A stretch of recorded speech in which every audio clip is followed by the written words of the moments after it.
तो एक लोकसभा बराबर 6 विधानसभा, एक लोकसभा बराबर 6 विधानसभा, तो 9 छक 54, कांग्रेस के हिस्से में गई 52, 2 सीटें घटी, इसलिए घटी कि 2 नई पार्टी जुटी।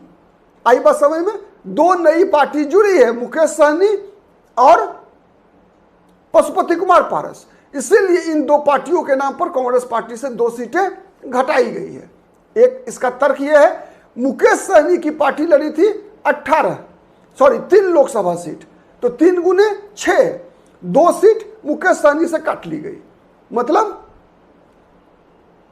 16 सीटें मुकेश सहनी लड़ेंगे।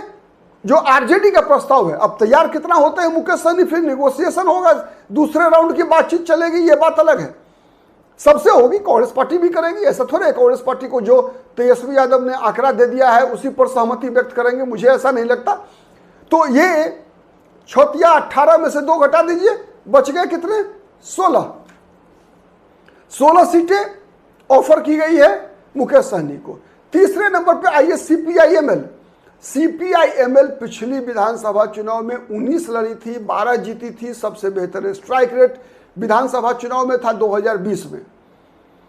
लोकसभा चुनाव में भी 3 सीटें लड़ी थी, 2 जीती थी, मतलब काराकाट, आरा और नालंदा, 3 सीट लड़कर 2 जीती थी, केवल नालंदा हारी थी। नालंदा वो भी नीतीश कुमार का गढ़ है, ठीक है, उसको कुर्मिस्तान बोला जाता है। नीतीश कुमार कम से कम जब तक राजनीतिक क्षितिज पर हैं तब तक शायद नहीं हारेंगे। नीतीश कुमार वहां से किसी को भी जितवा लेते हैं, चाहे वो जॉर्ज फर्नांडिस हो, चाहे वो कौशलेंद्र कुमार, कुछ भी काम नहीं करे तब भी वो नीतीश कुमार के नाम पर है, जब तक वो जिएंगे तब तक रहेंगे वहां।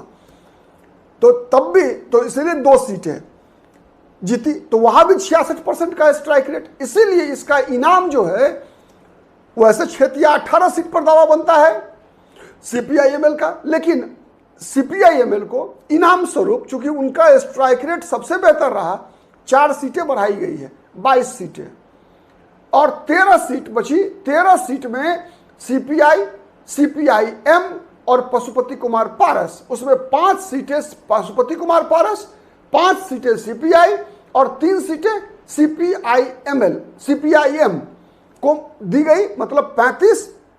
ये आंकड़ा है